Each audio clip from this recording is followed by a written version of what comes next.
Bienvenue dans la Minute Créative, un podcast pour réenchanter vos journées et vivre à votre façon, en comprenant que la créativité est le fruit de la vie. Je m'appelle Marie-Liesse et je suis art-thérapeute, artiste, humaine, et je vous propose d'échanger avec nos invités de qualité qui viendront proposer leur vision de la créativité et partager Bienvenue leurs dans meilleurs le podcast tips. de la Minute Créative. Belle écoute. Je suis heureuse aujourd'hui de recevoir Clara qui a bien voulu répondre à mon invitation. Clara, c'est ma première invitée et c'est une personne que j'apprécie beaucoup, qui est une grande créative, une grande créatrice. Mais je vais la laisser se présenter elle-même. Eh ben, bonjour Marie-Liesse, je suis ravie d'être là aujourd'hui avec toi et très honorée de par ta proposition de participer à ce podcast. Et en sachant qu'en plus je suis la Prums. Non, vraiment, je suis trop contente. Pour la petite présentation, eh bien, je suis Clara, j'ai 30 ans, artiste peintre, officiellement entre guillemets depuis 2021, avec des temps de pause, puis des temps de reprise. Voilà, comme toute activité créative, il y a des moments où ça vient et c'est abondant, et d'autres où c'est un peu plus stoppé, un peu plus calme. Mais voilà, disons que je montre mon travail depuis 2021 et je fais des toiles, des illustrations, et j'anime des ateliers créatifs avec les enfants et les adultes. Voilà. Merci beaucoup pour cette présentation. Est-ce que tu peux nous dire qu'est-ce que c'est la créativité pour toi? Alors c'est un grand mot. C'est un grand mot, ou un gros mot même des fois pour moi, parce que je pense que c'est quelque chose dont tout le monde peut faire preuve. Après, il y a des personnes qui s'autorisent plus que d'autres à l'exprimer, cette créativité, ou qui se laissent le droit. Euh, Moi, j'avoue qu'elle a été refoulée pendant un long moment. J'étais très créative quand j'étais petite, parce que sûrement pas du tout dans un carcan, et dans comment dire, le flot de la vie, et puis tous les impératifs qu'il y a en étant adulte, ou même adulte en devenir. Très créative petite, pardon. Et puis voilà, quand je suis rentrée en études supérieures, et puis dans le monde du travail, ça s'est complètement mis sur pause.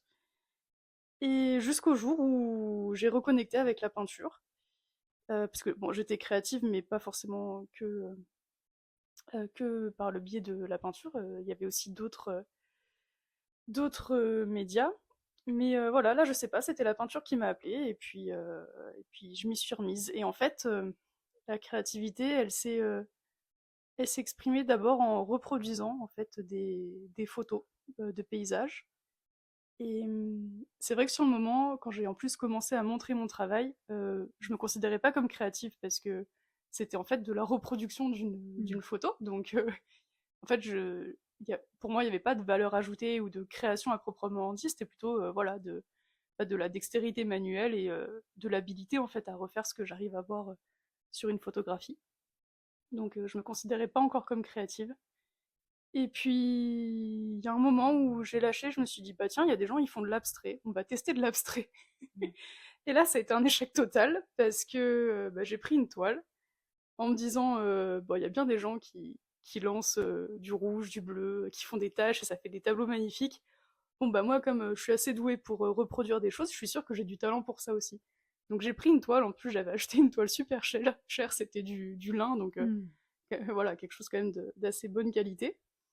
Et puis un matin, je me suis levée pleine de bonnes intentions, et puis j'ai commencé à lancer de la peinture sur ma toile, à prendre des couteaux, des pinceaux, et à la travailler, à l'étaler et tout. Et au début, c'était très sympa, et en fait, plus j'en mettais, plus c'était... Enfin, je me rendais compte que j'étais en train de gâcher la toile, et d'un coup, un espèce de sentiment de...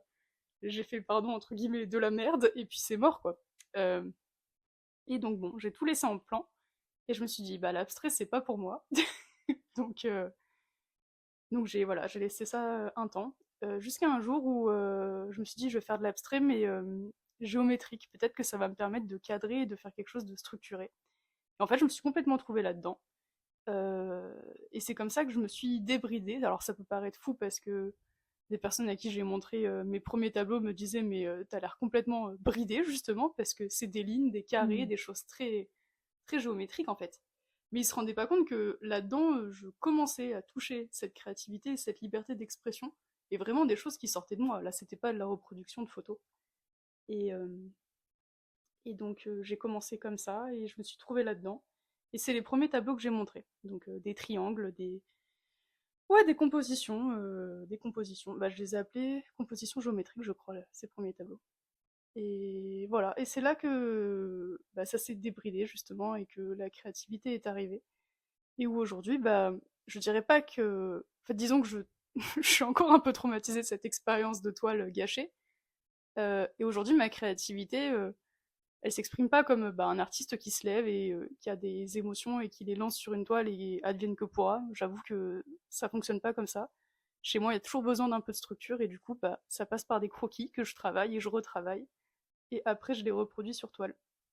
Mais et aujourd'hui, je suis totalement ok avec le fait que bah, je suis pas ce fantasme d'artiste qui voilà qui s'exprime et comment dire et qui fait pas gaffe au résultat final. J'ai toujours cette vision esthétique dans ce que je fais. Mais aujourd'hui, je suis en paix avec ça et je me trouve créative comme je le suis. Et puis voilà, j'ai j'ai fait la paix avec le fantasme d'artiste que je pensais qu'on attendait de moi et que je ne suis pas. Voilà. Je sais pas si ça répond à ta question. Je suis vraiment partie très très loin là. Ouais, c'est génial. C'est ça qui est intéressant, c'est de voir comment dans l'association libre et en fait le témoignage personnel, on peut rejoindre cette notion-là qui Mm, est au cœur de ce podcast, puisque l'idée c'est vraiment de partager et de montrer combien en fait la créativité elle est universelle et en même temps elle s'exprime dans la forme de chacun. mm, Et c'est pour ça que j'aime que tu dises bah aujourd'hui j'assume ça en fait, ma façon d'être créative. ouais. Parce que elle n'est pas comparable avec celle d'autrui.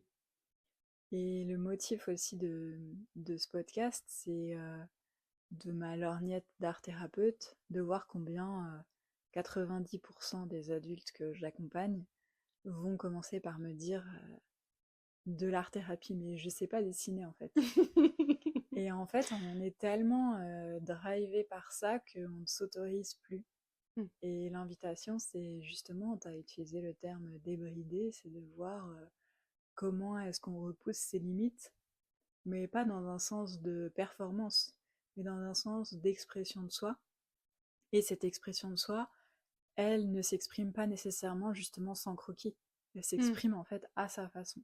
Et c'est ça qui est intéressant et c'est pour ça que bah, j'aime entendre ton témoignage parce qu'il est spécifique, il prend ta forme en particulier. Mm. Et je rajouterais aussi, comment dire, quand on vient parler d'artistes, moi, il y a quelque chose qui m'a aussi bridée, et qui me bride encore un peu aujourd'hui, mais de moins en moins. Euh, c'est quand on vient dire, bah, un artiste, il a sa patte, et il a un style, entre guillemets, qui le définit et avec lequel il va venir créer différentes œuvres sur différents supports, différents formats. Et en fait, je me suis jamais trop reconnue là-dedans. Et ça m'a beaucoup complexée parce que. Et c'est encore le cas aujourd'hui, et c'est ce qui fait que j'ai du mal à exposer dans des lieux physiques. C'est parce que, bah, en fonction des jours, en fonction des périodes, des saisons, de l'état d'esprit dans lequel je suis, j'ai pas envie de peindre les mêmes choses. Et en fait, bah, quand on se balade sur mon site internet ou sur mon Instagram, par exemple, on va croiser des tableaux très colorés, tout en courbe, et de l'abstrait, comme du très structuré, ce dont je parlais au début, les compositions géométriques dans des tons un peu plus ternes, mais voilà, très, très, très carrés. Et puis ensuite, des forêts, on ne sait pas d'où elles sortent, mais voilà, des forêts très vertes, très luxuriantes. Ensuite, un paysage marin, et puis des fois, ça va être un croquis au crayon gris. Et, euh, et c'est vrai que ça m'a complexée parce que je me suis dit, encore une fois, je suis pas une artiste et enfin, je réponds pas à la définition que j'ai toujours eue dans la tête ou que j'ai pu entendre même en discutant avec des galeristes ou des personnes qui ont des lieux où ils exposent des artistes, où on m'a souvent dit, bah voilà, un artiste, il a un fil rouge, et on reconnaît ses œuvres, on regarde l'œuvre et on sait que c'est tel artiste parce que c'est son style. Bah, moi, j'ai pas de style. Et, et en fait, ça, pendant longtemps, j'ai pas voulu l'admettre. Et ça m'a aussi bridée dans ma créativité parce que, bah, par exemple, ça faisait 3-4 tableaux que je postais, entre guillemets, sur les réseaux ou sur mon site où bah, j'étais voilà, tout en courbe, avec beaucoup de couleurs. Et là, d'un coup, je sais pas, un matin, je me lève et bah, j'en ai marre de la couleur, ça m'a gavé la couleur et j'ai envie euh, bah, par exemple, d'aller peindre des triangles ou de faire un tableau très terne dans des tons un peu taupes et tout. Et d'un coup vient l'injonction de mais merde, pardon, je vais poster ça sur mes réseaux, les gens ils vont pas comprendre en fait, hein, parce que bah, c'est limite pas la même personne quoi. Et du coup, bah, il y a des tableaux qui ont été avortés, entre guillemets, que j'ai pas fait et que j'ai pas réalisé parce que n'étant pas dans la même démarche que les anciens. Et donc aujourd'hui, c'est encore un truc contre lequel je me bats, où je me dis qu'en fait, ma créativité, j'ai pas envie de la brider, j'ai plus envie, à 30 ans, c'est quand même dommage, quoi, d'être encore là à se mettre des barrières. Qu'est-ce que les gens, ils s'en foutent, en fait, que tu postes un tableau gris alors que tes 3 derniers, ils étaient rouges pétants. Enfin, la seule personne qui se met des freins et que ça embête, c'est moi, quoi. Donc là, en fait, ouais, ma démarche sur la créativité, j'ai du mal avec ce mot parce que chez moi, elle est encore fragile et je l'assume peu, en fait. C'est comme le mot artiste, pour moi, c'est encore un gros mot. Euh, Mm. Mm. J'avoue, Non, c'est super intéressant parce qu'en fait, ça parle vraiment de ce processus et de toutes les phases du processus.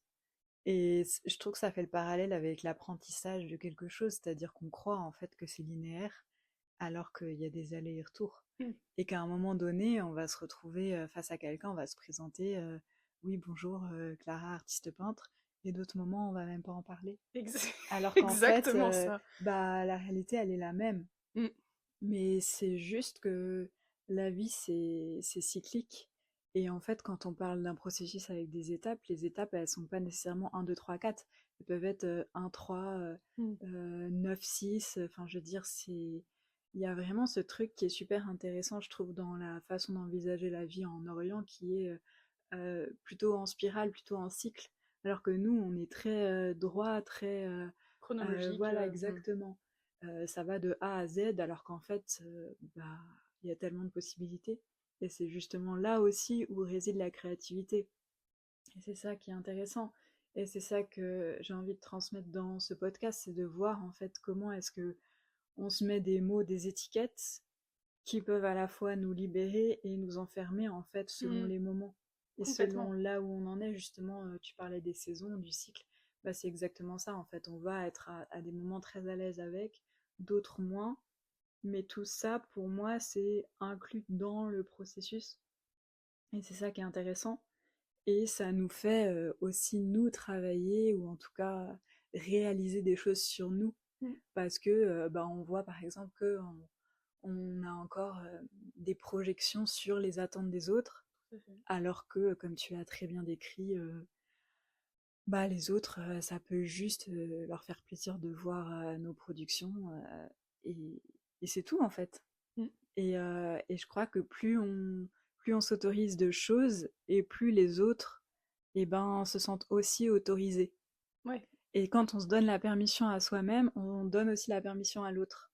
t'as complètement raison. Et en fait, c'est un truc de ouf parce que quand on le dit de façon théorique, ok, mais quand on commence un peu à l'appliquer dans sa vie, et donc à être créatif dans sa vie, parce que là on parle surtout de peinture, puisque on est avec une artiste peintre, et voilà, il y a la peinture qui est au cœur de ce processus, mais c'est au cœur en fait de toute vie humaine.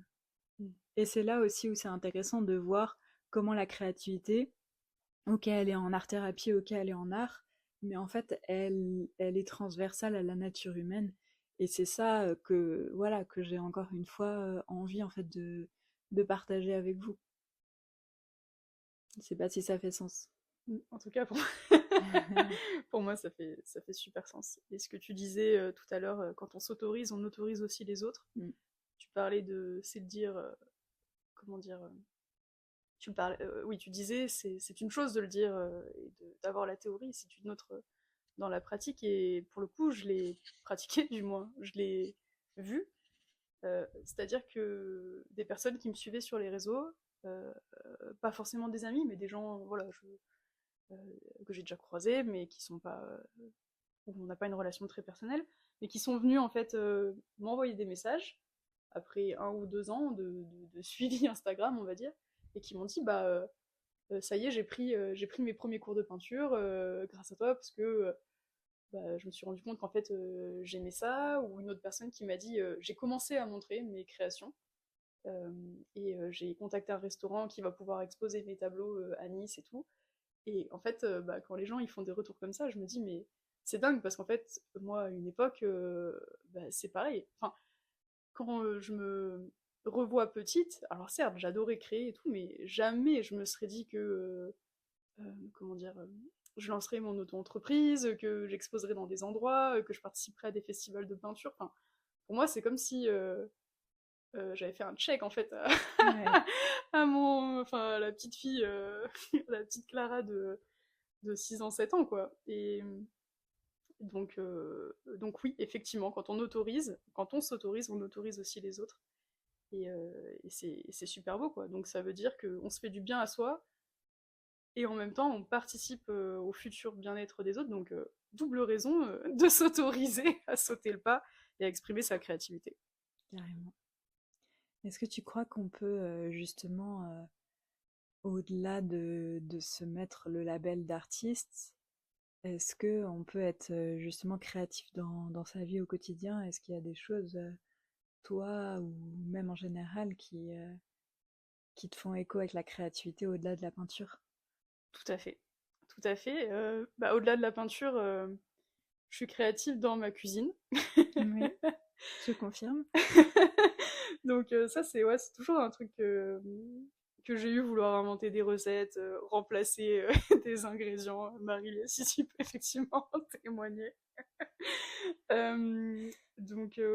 Ouais, mais en fait pendant longtemps, enfin pour moi, je sais pas pourquoi créativité c'est vraiment un mot où, où je le sacralise, ou vraiment il me fait peur, un des deux. Mm. Mais pour moi ça je le mettais sur l'instinct, j'appelais ça l'instinct en Mhm. fait. Tiens, je sais que tel ingrédient à la place de lui ça va être top, enfin, Mm. et que ça va marcher.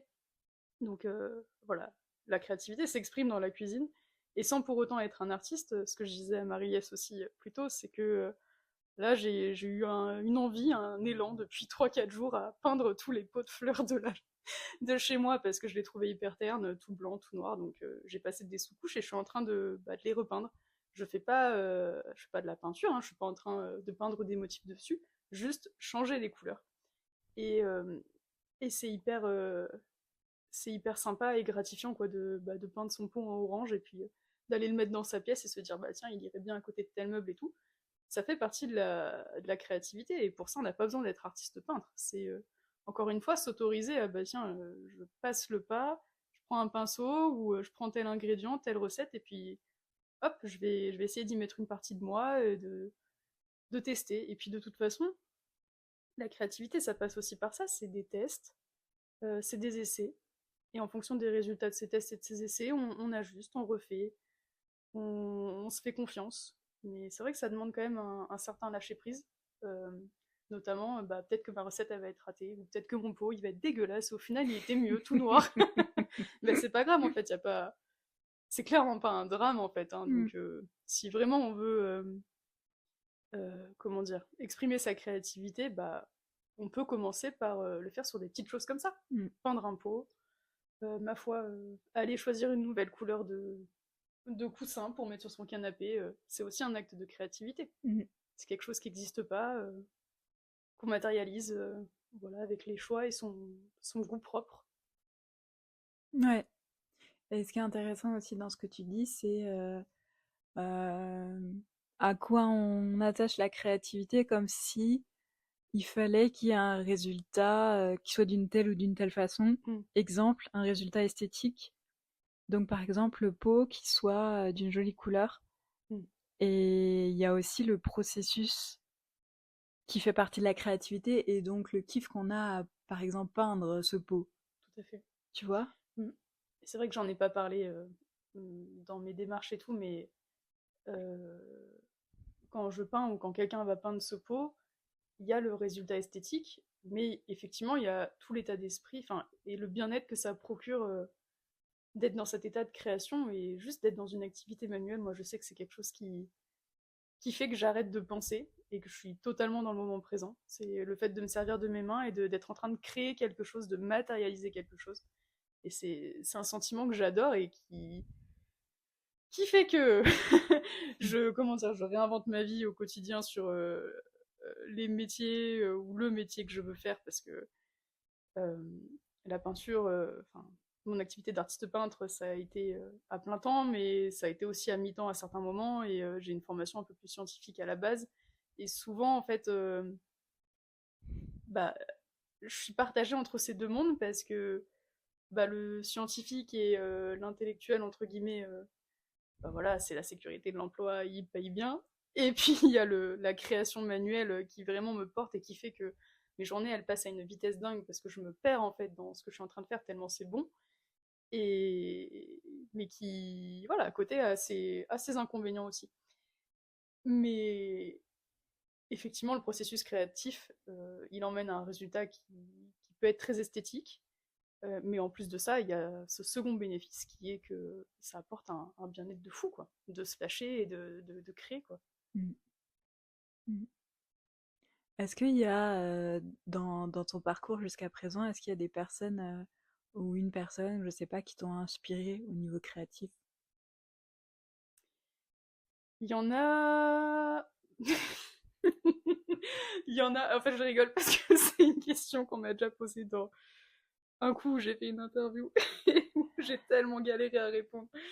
Euh, Mais parce qu'il n'y a pas nécessairement besoin, tu vois, que ce soit une personne connue ou quoi, mais juste, hmm, parce je que sais ouais. pas, comme, tu sais, moi par exemple, je sais que dans mon parcours, il y a, quand j'étais petite, j'allais à un atelier de bricolage qui Hmm, s'appelait la boîte à couleurs à Nantes, et, euh, et ma prof, j'y étais, j'avais 4 ans et demi, et ma prof Marine, bah, genre, pour moi, c'était une déesse, tu vois, je la hmm, mettais, genre, sur un piédestal parce que le mercredi après-midi, j'allais passer un certain temps là-bas et que c'était vraiment mon phare dans la semaine par rapport à l'école que j'aimais moins, ou, enfin, tu vois, ce genre de choses oh, c'est où trop beau.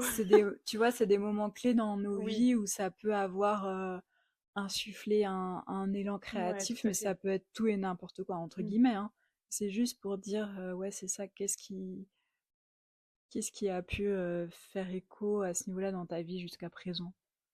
Et bien en fait, j'ai du mal à répondre à cette question parce que j'ai eu du mal à identifier. Et j'avoue qu'encore aujourd'hui, je me demande d'où me vient ce truc-là, parce qu'il y a des artistes, entre guillemets, dans ma famille, mais qui sont pas sur la peinture. Euh, Après, une personne inspirante, il y a mon grand-père maternel que j'aime, que j'adore, et qui est, qui est guitariste, et qui a clairement toujours fait ce qu'il voulait dans la vie. Alors lui, en termes d'esprit libre, tu fais pas pire. Donc, et il a des idées d'esprit libre. Et donc, il a quand même forgé, il a beaucoup participé à mon éducation. J'ai passé beaucoup de temps chez mes grands-parents petite. Et c'est là-bas d'ailleurs que j'ai commencé à peindre. Il y a une super anecdote. Ma mamie, enfin, mes parents, quand ils me déposaient le matin, ma mamie, elle me prenait, elle m'enlevait tous mes vêtements, elle me mettait un grand t-shirt blanc de mon grand-père. Et j'étais dans le jardin sur une bâche avec de la couleur. Et en fait, je faisais de la peinture toute la journée. Et le soir, quand ma mère, juste avant qu'elle vienne me récupérer, ma mamie, elle me prenait, elle enlevait le t-shirt, elle me mettait dans le bain, plouf, elle me ressortait, et puis ma mère, elle me récupérait. Donc ça, c'est l'anecdote qui a fait le tour de la famille, qu'on raconte à tous les, limite les événements de rassemblement de famille. Mais donc oui, j'ai passé beaucoup de temps chez mes grands-parents, et je pense que mon grand-père, de par le fait que, ouais, qu'il ait toujours fait selon son intuition, selon ce qu'il voulait, on l'a jamais forcé à faire quoi que ce soit, enfin, et il a fait une grande carrière de guitariste. Je pense que ça m'a forgé, ça m'a donné aussi la confiance dans le fait que ben on peut être dans une famille où il y a beaucoup d'intellectuels entre guillemets et des gens qui font des grandes études ou qui sont pas du tout dans l'artistique, disons qu'ils sont plutôt dans les rails en fait. Hmm. Bah on peut être quand même 7 personnes dans la famille qui décident de faire complètement autre chose et c'est ok et ça ira et en fait sa vie, elle est trop bien, quoi. Elle est trop bien. Et à côté de ça, il y a une autre personne qui m'a débridée aussi au niveau créativité, c'est toi. Wow. Ah bah oui, clairement, clairement. Je pense qu'avant qu'on se rencontre pour de vrai à Toulouse et qu'on commence à peindre ensemble, il y a eu très très peu de fois où je me suis autorisée à prendre une feuille comme ça et à partir en impro total. Justement, là, il y avait zéro croquis. Il y avait zéro croquis, zéro préparation, juste du kiff à l'état pur en mode on s'en fout du résultat. Et c'est vrai que c'est hyper agréable. Mais tu vois, si tu m'avais pas donné ce cadre-là et cette confiance, je pense que je me serais pas lancée en fait. Parce que seule face à ma feuille, je sais pas si je m'autorise encore assez. Mais avec toi à côté, ça, je sais pas, ça met un cadre de ok, vas-y, on part toutes les deux, on sait pas où ça va, Mm. et on s'en fout. Et même si c'est moche, ben on s'en fout, parce qu'on a kiffé notre Mm. après-midi. Mm. Donc, donc c'est vrai que t'es un gros modèle d'inspiration pour moi au niveau de la créativité, clairement. Ça nous rappelle l'enfance où justement, comme tu l'as dit, en fait, ok, on est sur sa bâche à faire de la peinture, Et puis c'est juste on ça, est là à kiffer, on se prend pas la tête, quoi. exactement. Qu'est-ce qu'on s'en foutait enfant de à Et quoi ça ressemblait notre dessin, quoi. c'est cool de se dire que adulte, on peut quand même retoucher à ça, plus ou moins, quoi. C'est parce que ça nous ramène à cette joie aussi de l'instant présent, dont tu parlais aussi tout à l'heure, en fait. C'est pour une fois dans la vie, s'autoriser juste à faire pour le kiff et non pas à faire pour un résultat en particulier. Ça veut pas dire qu'on doit tout le temps être dans cette démarche, mais on peut s'offrir des moments comme ça, quoi. Tout à fait. Et, euh, et en fait, on peut avoir un a priori comme quoi c'est du temps perdu, et je crois que c'est vraiment le contraire, Mm. parce que ces moments-là de respiration, si justement on les utilise comme une forme d'utilité, et ben ils peuvent nous servir aussi à avoir plus d'inspiration Ouais, dans le reste de notre vie. complètement. Et, et rien que pour ça, je pense que c'est hyper précieux, quoi. Mm. Ouais, c'est des vrais moments d'ouverture, en Ouais. Donc c'est cool si fait. ça fonctionne comme ça, parce que c'est l'intention. Et je pense qu'on va bientôt conclure cet épisode, même si on a toujours plein de choses à dire. Oui. Je sais pas si Clara, t'as envie de partager un tips ou une activité ou n'importe ce que tu veux en lien avec la créativité pour inspirer les personnes qui nous écoutent, qui vont écouter ce podcast. C'est ouais, c'est aussi une grande question. Euh, J'avoue que la réponse bateau que j'avais envie de donner, enfin, qui allait sortir là naturellement, et en fait, je vais pas dire ça parce que c'est pas du tout ce que je fais. Donc, j'allais dire, bah, vous prenez une feuille et puis vous vous lancez comme ça. Mais alors, voilà, moi, c'est un exercice qui me terrifie s'il n'y a pas Mhm. Marie-Liesse à côté. Mhm. Et si on s'accorde pas un instant comme ça, je le ferai pas. Donc, je vais pas dire ça. Euh, Moi, ce qui fonctionne pour moi, je sais que ma créativité, elle est déclenchée. Alors, soit quand je fais une balade dehors et qu'il y a une couleur qui accroche mon regard, ou carrément un paysage. Mm. Quand je peins des forêts ou des bords de mer ou quoi, c'est vraiment que d'un coup, oh, mon souffle il est coupé et puis je suis devant quelque chose d'une beauté insaisissable, que j'essaie de prendre une photo, que ma photo, elle rend pas hommage au vrai Mm. paysage en fait qui est sous mes yeux, et où j'ai envie de le reproduire sur toile. Euh, donc ça, ou alors vraiment je me balade et je sais pas, c'est la couleur de l'eau ou la couleur de cette feuille qui va m'inspirer quelque chose, mais donc moi, enfin, les, comment dire, les prémices de ma créativité, ça arrive dehors. Et, euh, et donc, ce que je fais généralement, c'est je prends une photo, même si, voilà, ça rend pas forcément hommage à ce que je vois, mais ça me permet d'avoir une trame. Et en fait, je rentre et puis je prends une feuille, une toile, et je commence à griffonner, à poser des couleurs. Et, et ouais, après, j'avoue que j'ai pas forcément de. Voilà, je peux décrire ce que moi je fais et Mm. ce qui fonctionne pour moi. Mm. Euh, Après, je sais que ce qui fonctionne aussi, mais voilà, ce qui nécessite d'être dans un cadre de confiance, c'est de s'autoriser un instant à juste prendre du matériel, des crayons de couleur, de la peinture, et puis, euh, et puis peindre en fonction de ce qui arrive. Mais voilà, ça je le fais que dans un certain cadre, avec toi par exemple. Mm. Donc, en fait, c'est aussi la créativité soutenue par le réel avec un grand R, c'est-à-dire Mhm. la nature, Ouais, mais c'est en ça qui fait, m'inspire, qui... c'est ça qui est au cœur de tout ce que je fais. Mais en même temps, je pense que c'est au cœur de tout ce qu'on fait nous, parce Oui, que on est forcément influencé par ce qu'on croise au quotidien, et oui, on est, euh, on est inclus dans cette nature. Donc forcément, je pense que tout ce qui est créé, c'est forcément, ça vient forcément de ce qu'on voit dehors et ce qui existe. Et sauf que moi, le lien, je le fais parce que j'ai cet attachement particulier à la nature et voilà, je suis passionnée de botanique, enfin, donc ça me soutient encore plus. Mais non, la nature, c'est une source intarissable mm, de beauté et de créativité. Et en fait,